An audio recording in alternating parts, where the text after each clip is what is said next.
Michael and Judy, let me thank you very, very much for the honor that you extended to me through this resolution that was passed by the House of Representatives.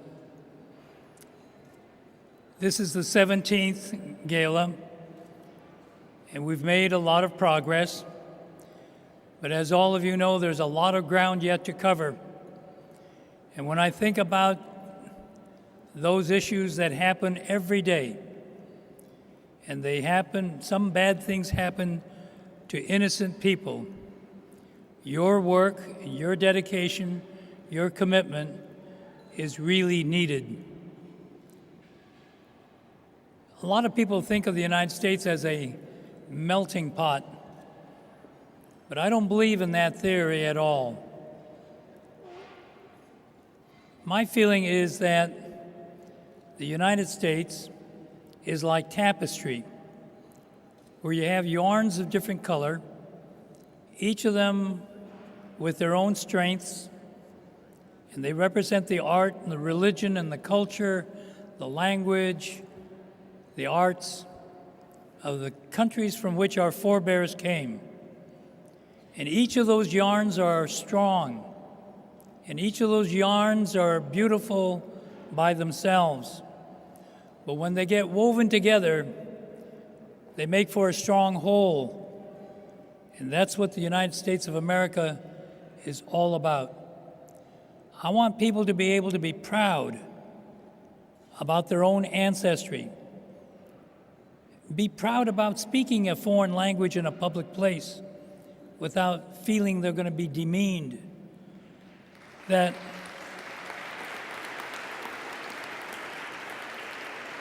they can go to their mosque, temple, church of their choice and be free to practice their religious faith. I want people without any reference to sexual orientation or gender to be able to pursue their dreams and hopes in this country.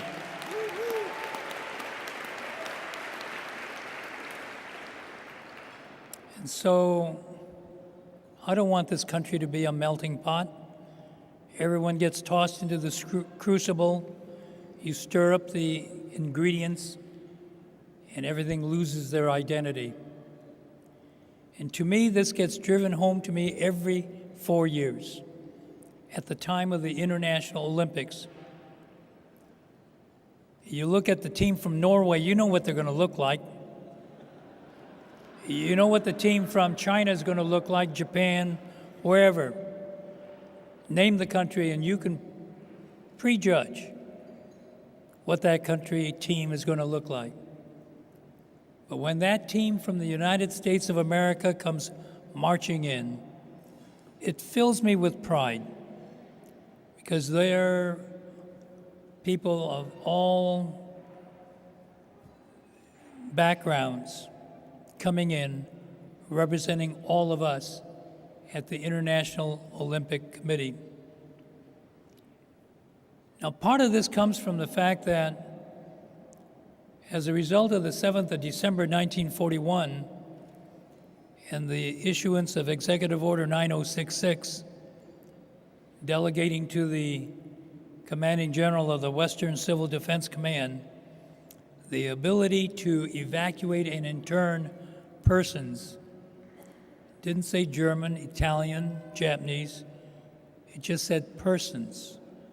But that commanding general took it to mean if those folks could bomb Pearl Harbor, those same military forces could come to the United States on the western shores. And what do we do with the 120,000 people who live in Washington, Oregon, and California? He felt, General DeWitt felt, first of all, once a Jap, always a Jap. And he felt that if they ever invaded the West Coast, the 120,000 would join those military forces. Well, soon after, as he was enforcing his evacuation and internment,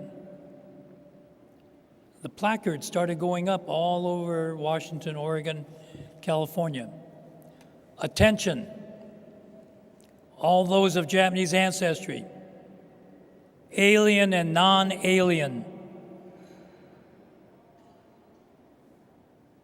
Who's a non-alien? I'm a citizen of the United States, and my own government wasn't even acknowledging me as a citizen of the United States. I'm a non-alien of the United States of America. Now, when's the last time that any of you stood up, beat your chest, and said, I am a proud non-alien of the United States of America? I don't think you have. And that's why I cherish the word citizen. And we all have responsibilities as citizens to look out for each other. Because whenever something bad happens to any of us, it happens to all of us.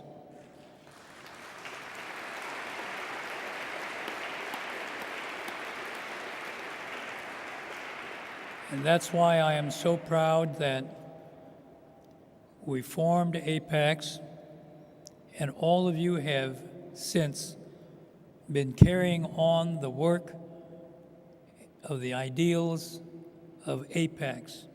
And for that, I am eternally grateful to all of you. And to the former chair of Congressional Asian Pacific American Caucus, and to the present chair of the Congressional Asian Pacific American Caucus.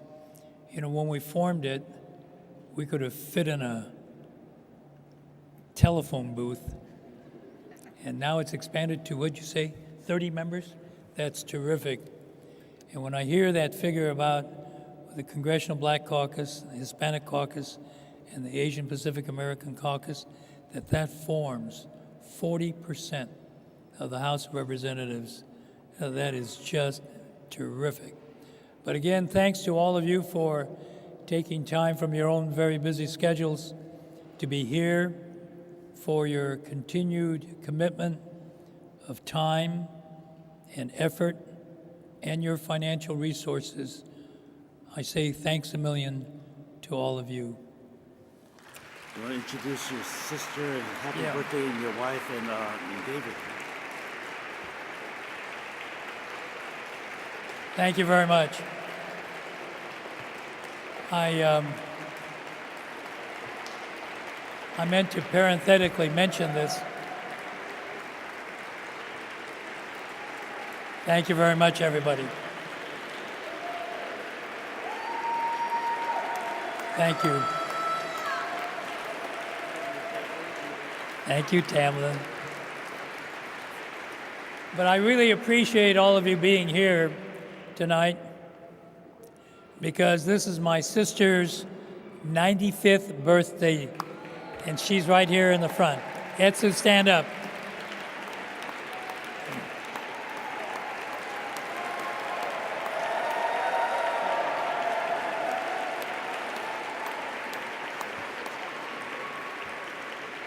And I also want to thank my great bride for all the sacrifices that she's had to make as we've done the toiling in the vineyards.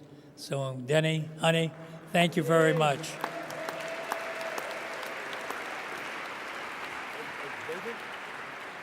Well, David, let's see, my son David was here, but I think he had to leave.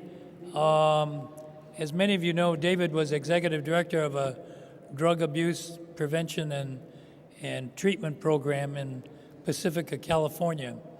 So for 15 years, he wore khakis and jeans, polo shirts and aloha shirts. Then he got a job offer, and he's now the deputy director of demand reduction for the White House Office of national drug control policy. But that now means he has to wear a suit. But unfortunately, I know he, I think, left because he wanted to get home to say goodnight to and put his kids to bed. But he's enjoying, he's also been one of these activists out in the San Francisco Bay Area. But again, he's enjoying his work at the White House.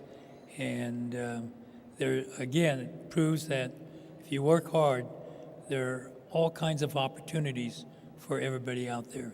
Thanks a million.